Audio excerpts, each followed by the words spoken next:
we were able to avoid the most serious consequences of the pandemic.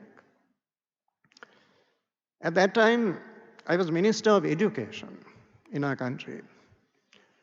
And this was a particularly difficult area. As you know, many other things can be rectified, put right over time, but not education. There, the harm done, the loss suffered is irreparable. So we had to make some hard decisions. Schools were closed throughout the country for quite some time. Then when we decided to reopen the schools, how was it going to be done? First, we started with schools having less than 200 students. There are more than 3,000 schools in Sri Lanka with less than 200 students. So that was the logical point of departure. We started there.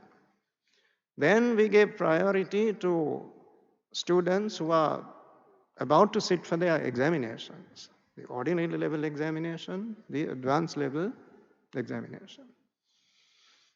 For the first time in the country, we, on an extensive scale, we had recourse to distance learning. We use modern technology. Unfortunately, there are vast swaths of Sri Lanka, extensive parts of Sri Lanka where internet facilities are not sufficiently available.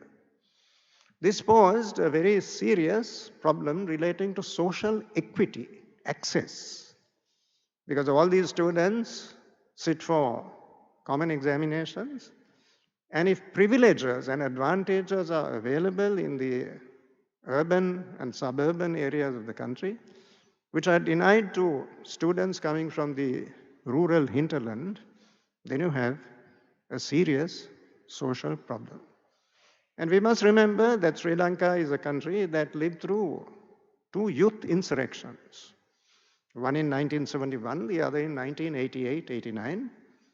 During the latter insurrection, my own predecessor in the office of Vice Chancellor of the University of Colombo was shot dead in his own office.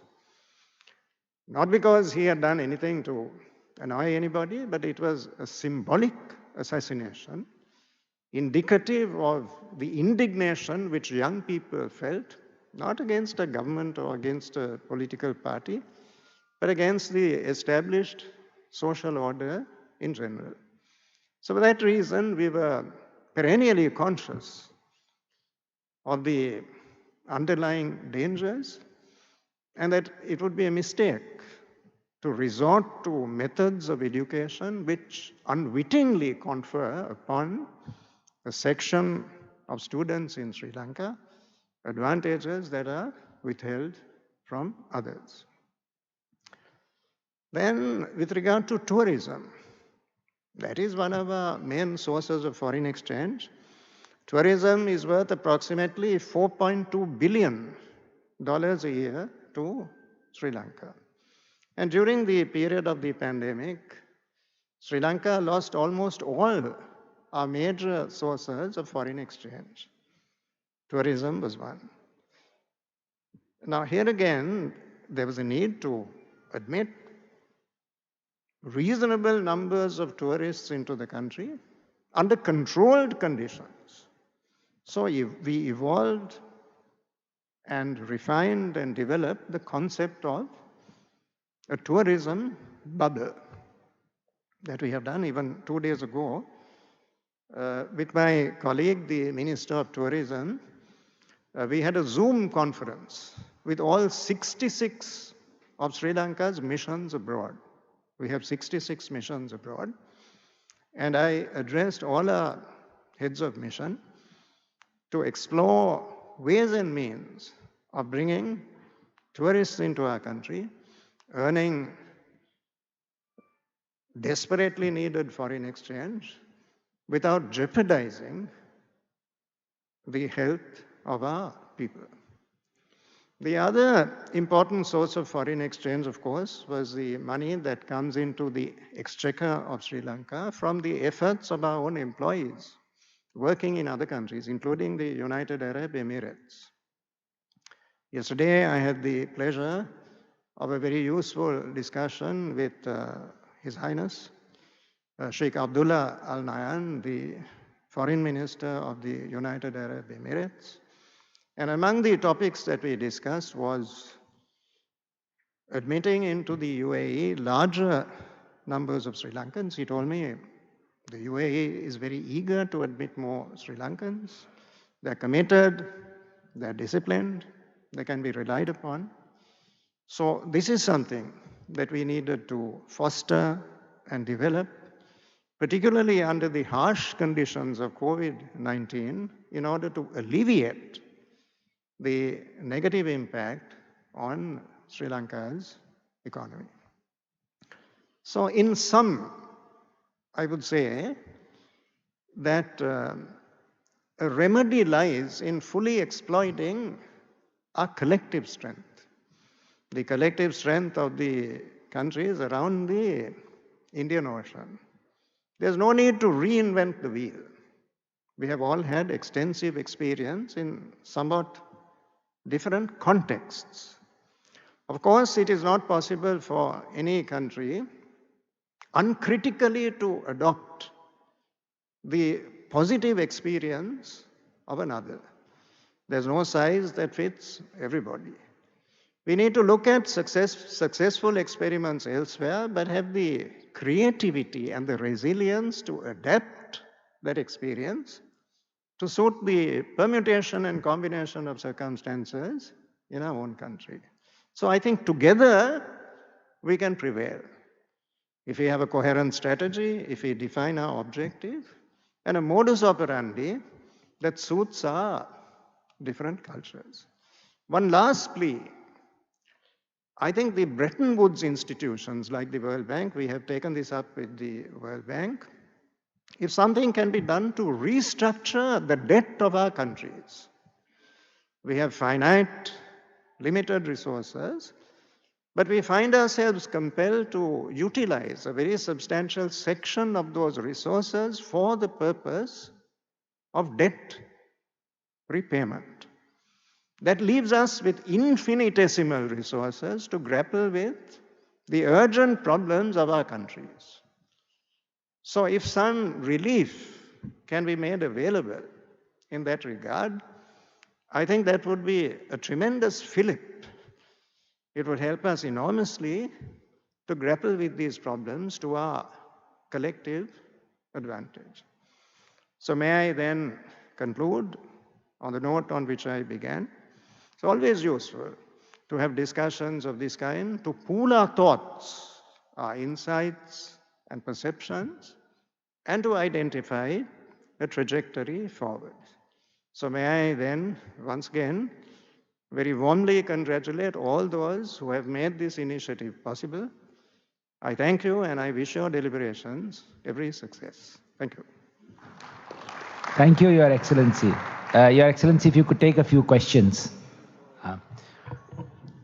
Thank you, Your Excellency, for a very detailed and comprehensive exposition on how Sri Lanka handled the pandemic by bringing its comprehensive sort of net capabilities, national net capabilities to the problem. I think this is a good insight for many other nations to learn from, of how when calamities or problems like this come, nations can overcome them. I will now open this floor for questions, and we'll take a few questions. Okay, can I have Praful Ketkarji start with? Thank you.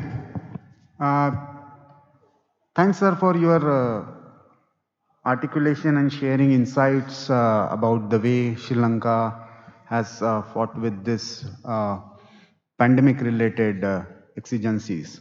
I have one specific question, sir, because recently Sri Lanka has also gone through one important issue of food security crisis, and in the Indian Ocean region, where you have to balance between ecology and the issues like food security, which are clearly linked to even economy.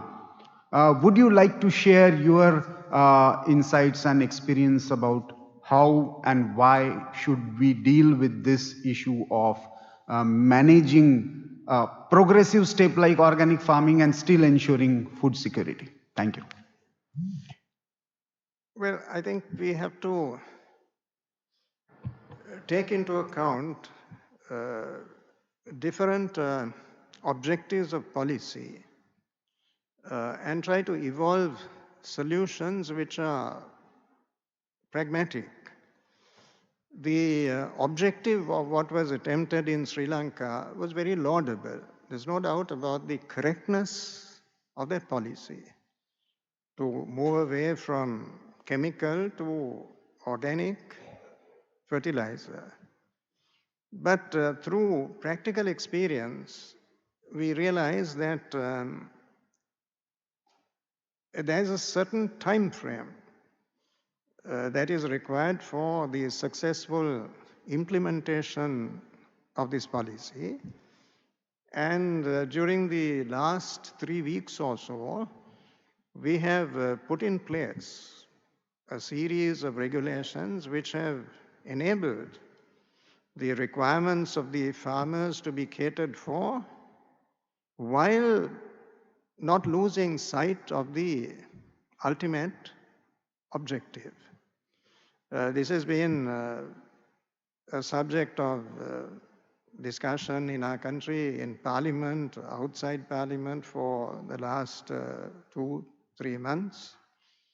There has been some degree of unrest and agitation throughout the country.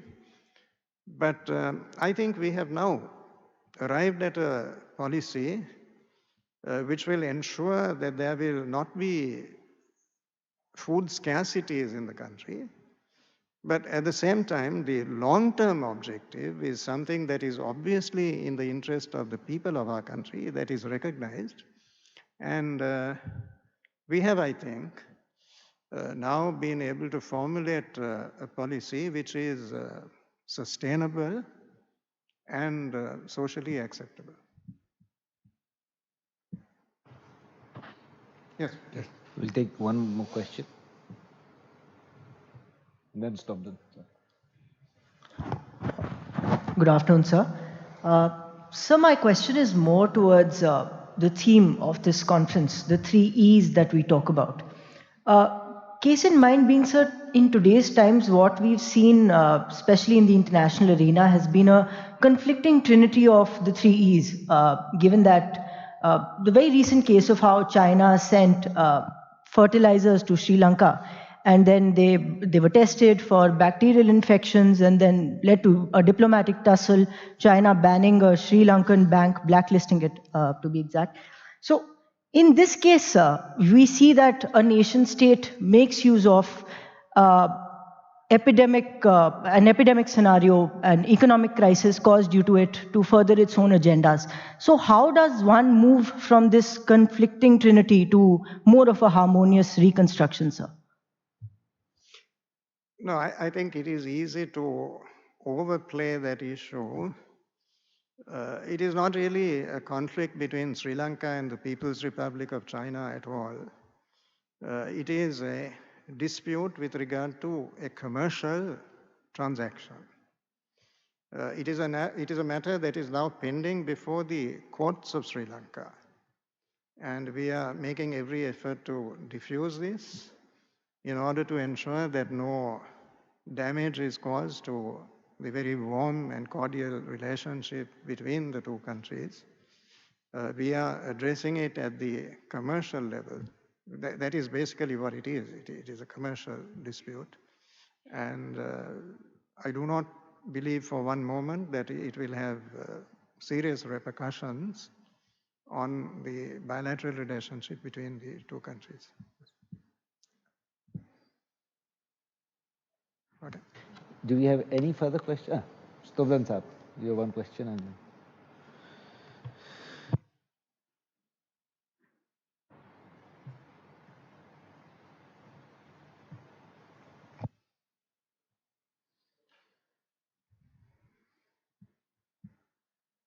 Yeah, you seem to be having a lot of experience in the issues that you are dealing with, personal experience. Sri Lanka being one of those ancient nation in the ocean and having had this 3,000, 4,000 experience, is there any ocean centrality in thought process from your experience, where you have a code of conduct, whether it is moral, legal, economic, trade, or anything, which could become a guideline for a lot of people for the next generation? I mean, I come from mountains. I know how we live in the mountains. But people hardly know about how people, the way they function in the ocean. So with your background, I mean, I'm quite interested. And there are a lot of countries like Singapore, Sri Lanka, even UAE, who could provide us this basic things, how people behave in oceans. I mean, something like that. I mean, I don't know, for ordinary people. Could you give us some light on that? Thank you. Well, I'm very reluctant to offer people advice on matters like that because each country basically has to evolve its own solutions. I don't think a prescription useful universally to everybody can come from the experience of any one country. Although, as the former Prime Minister also pointed out, Sri Lanka, a seafaring nation, over the millennia, not just over the centuries, over the millennia, the ocean has served us well. It has nurtured our economy. We have a great deal of experience in that field. But I don't think it can be extrapolated as a panacea for problems that other countries are dealing with. The only generalization that I feel comfortable with is this, that in the world in which we live, it is no longer possible for us, when we have a problem, to keep running to the superpowers. Some of these attitudes that were inculcated in us during colonial times are now obsolete. They don't serve us in the contemporary world. So more and more we have to develop self-help, help ourselves. And the countries around the Indian Ocean are the repository, they are the reservoir of very rich and diverse experience. So I think the short answer to your question is we have the potential within us. We don't have to look outside. So if we can strengthen practical modalities of cooperation, be it in shipping, in trade, investment, in evolving social and political institutions and mechanisms to deal with our problems, if we can bring to bear our collective experience on all those issues, I'm confident that we shall be able to find a way forward. Thank you, Your Excellency. May I now request Major General Dhruv Katoch, Board of Directors, India Foundation, to please come onto the stage and felicitate the Foreign Minister of Sri Lanka.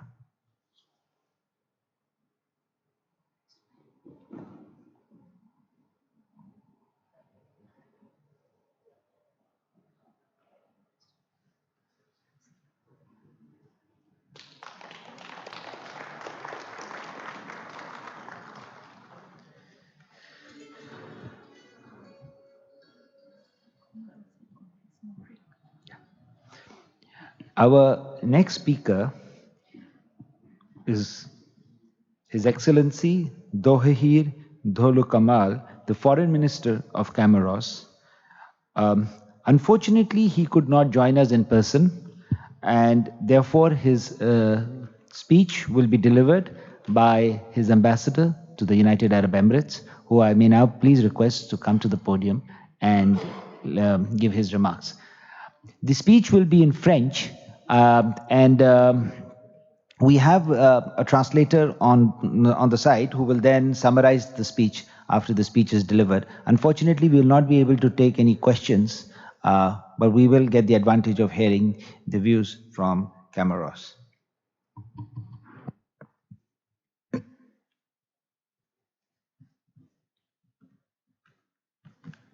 Excellences, Mesdames et Messieurs, en vos rangs, grades et qualités, honorable assistance, Mesdames et Messieurs, permettez-moi tout d'abord de vous transmettre les salutations très distinguées de Son Excellence Dhoihir Dhoulkamal, ministre des Affaires étrangères de l'Union des Comores, qui, pour des raisons indépendamment de sa volonté, n'a pas pu faire le déplacement. À cet effet, j'ai l'honneur de vous faire lecture du discours initialement prévu pour cette rencontre régionale. Mesdames et Messieurs, à l'entame de mon propos, je voudrais exprimer la reconnaissance du gouvernement comorien à la Fondation indienne qui a bien voulu inviter mon pays, l'Union des Comores, à prendre part à cette grande rendez-vous régional. Je tiens à saluer l'initiative de cette plateforme régionale qui en est à la 5e édition, occasion pour nos pays respectifs de contribuer à la réflexion sur les problématiques de développement de l'océan Indien. Mesdames et Messieurs, le thème retenu cette année pour la conférence est Écologie, économie et pandémie. Une thématique qui lie à la fois notre richesse commune, l'océan Indien, avec tous ses défis, ses enjeux et ses perspectives, et à la conjoncture sanitaire mondiale, qui a bouleversé la marché du monde avec toutes ses conséquences multiples et variées. L'océan Indien est notre richesse, disais-je, car en réalité, il constitue le lien naturel qui nous unit, le socle de tous les efforts de développement de cette partie du monde et le tremplin de nos visions stratégiques et géopolitiques. L'Union des Comores, dont la surface terrestre ne représente que 2236 km², avec une zone économique exclusive équivalent à 160 000 km², prend toute la mesure de cette vision d'avenir et d'espérance. Le gouvernement comorien, sous l'impulsion de son Excellence le président Azali Assoumani, a d'ailleurs aligné toutes les politiques de développement du pays avec le potentiel économie bleue sous toutes ses formes. Cette réorientation structurelle est également en phase avec les différentes politiques et stratégies régionales et internationales auxquelles l'Union des Comores est partie prenante, notamment la stratégie maritime intégrée pour les mers et les océans de l'Union africaine à l'horizon 2050, la stratégie 2050 de la Communauté de développement de l'Afrique australe, SADC, et le plan régional sur l'économie bleue et la Commission de l'océan Indien, COI. La mise en place du plan régional et de l'économie bleue de la COI, adoptée sous la présidence comorienne en exercice de cette organisation, démontre, s'il en est besoin, l'ambition de mon pays de faire de l'économie bleue un catalyseur de croissance économique, tant sur le plan national que sur le plan régional. C'est à ce titre que le gouvernement comorien a mis en place en 2018 un partenariat avec la Commission économique des Nations Unies pour l'Afrique, un cadre national pour le développement de l'économie bleue. Mesdames et Messieurs, dans tous nos pays, nos économies sont fortement dépendantes des océans, dès lors que 70% des échanges économiques sont opérés par voie maritime. C'est dire à quel point l'océan Indien représente pour nous une source vitale dans laquelle nous puisons notre développement économique à travers des activités qui touchent la pêche, le transport maritime, le tourisme et bien d'autres secteurs porteurs de croissance. L'importance et la valeur ajoutée de l'économie des océans ne sont donc plus à démontrer, mais l'océan Indien, c'est bien commun auquel nous appartenons. Nous souhaitons tous être protégés par le légué aux générations futures. Cela implique une meilleure exploitation, une gestion responsable et raisonnée des ressources halieutiques et une préservation des écosystèmes marins. Nos pays ont certes besoin de ce bien pour se développer, mais nous avons aussi l'obligation de le protéger contre toutes sortes de menaces. À cet égard, le volet sécuritaire maritime doit être un élément central dans nos différentes projections, avec un accent sur la lutte contre la piraterie maritime, la lutte contre le déversement des hydrocarbures, la lutte contre la pêche illégale, la lutte contre les différents trafics en haute mer et la protection des câbles sous-marins, pour ne citer que cela. La zone de l'océan Indien est devenue la confluence des grandes puissances, mais aussi des groupes mal intentionnés. Nos pays doivent se munir des moyens logistiques et financiers pour assurer une meilleure protection de nos eaux. Seuls, nos pays ne pourront pas relever ce défi. C'est ensemble, dans un esprit de solidarité, que nous pouvons apporter des réponses adéquates. Mesdames et messieurs, depuis le mois de décembre 2019, le monde entier traverse une crise sanitaire mondiale sans précédent qui a impacté toutes les populations de la planète. Les contre-coups de la pandémie de la COVID-19 se font ressentir dans tous les domaines de développement, surtout dans les petits États insulaires en développement, dont le ralentissement de la croissance économique exacerbe leur fragilité géographique. Les populations vulnérables, parmi les jeunes et les femmes, sont les plus touchées et cette situation devient de plus en plus alarmante. Le monde qui se profile, conséquence directe de la conjoncture sanitaire, est très inquiétant et mérite que nous y accordons toute notre attention. Résolument sensible à cette triste réalité, mon pays est à l'avant-garde et commence déjà à réfléchir sur les voies et moyens d'accompagnement les jeunes et les femmes à l'affronter avec le concours des partenaires bilatéraux et multilatéraux. Dans cet élan, l'Union des Comores a pris l'initiative, sous sa présidence sortante de la COI, de mettre en place un plan régional de relance économique dans la région du sud-ouest de l'océan Indien. Dans le même ordre d'idées, le département de mon ministère en charge de l'économie bleue organise en partenariat avec le réseau des jeunes entrepreneurs comoriens un forum sur l'économie bleue et l'emploi vert à Moélie. Le choix de Moélie n'est pas fortuit, en ce sens que l'île est classée réserve mondiale des biosphères au cours de cette année, dont la cérémonie a été organisée en présence du chef de l'État comorien. Mesdames et messieurs, je me réjouis déjà de la pertinence des conclusions qui seront arrêtées dans le cadre de cette conférence et je tiens à vous assurer de l'entière disponibilité de mon pays à œuvrer pour un développement bleu, harmonieux et respectueux de l'environnement et des écosystèmes. Ensemble, nous pouvons faire de l'océan Indien un océan de prospérité et d'avenir pour nos enfants. Vive la coopération internationale et je vous remercie.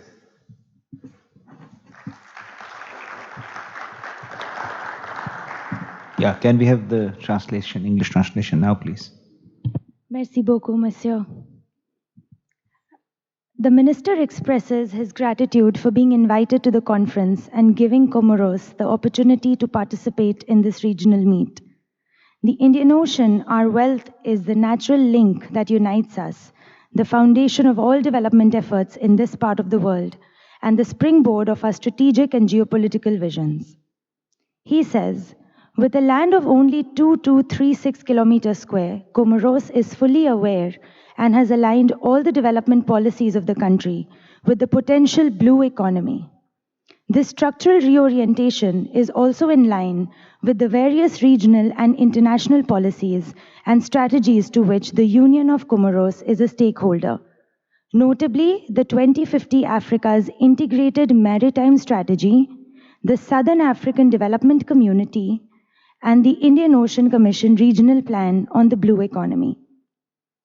The implementation of the regional plan is being adopted under the Comorian presidency of the Indian Ocean Commission and partnership with United Nations Economic Commission for Africa.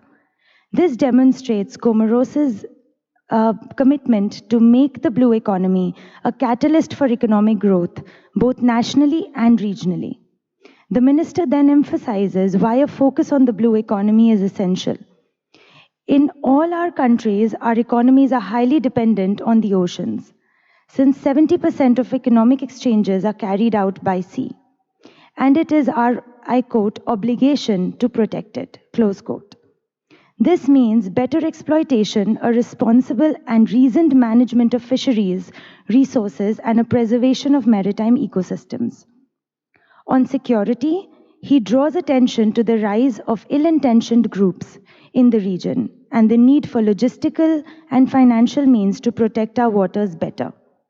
Maritime security, he says, as a component must be a central element with an emphasis on the fight against maritime piracy, oil spills, IUU fishing, various traffics on the high seas, and the protection of submarine cables. On the pandemic, he says, since September 2019, the entire world has been experiencing an unprecedented global health crisis that has impacted every population on the planet.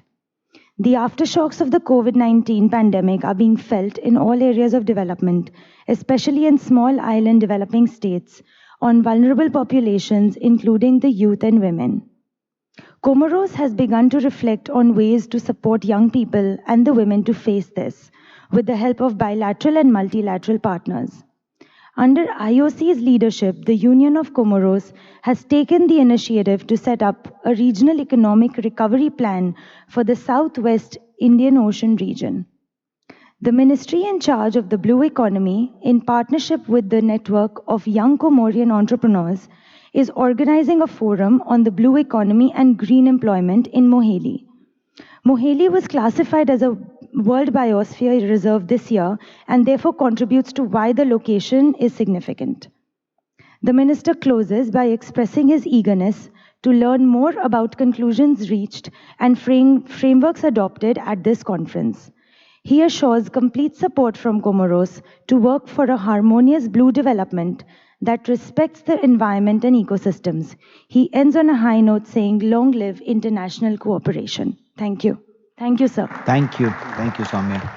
May I now request Lieutenant General Arun Sahni, Governing Council India Foundation, to please come to the stage and present a memento to the ambassador for carrying on to his foreign minister.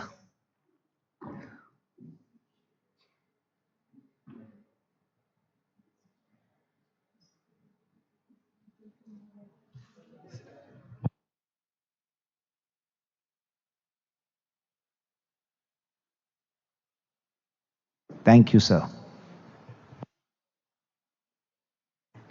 Okay, we'll now take a coffee break for 10 minutes. And we'll request everybody to come back within the next 10 minutes for the next speaker.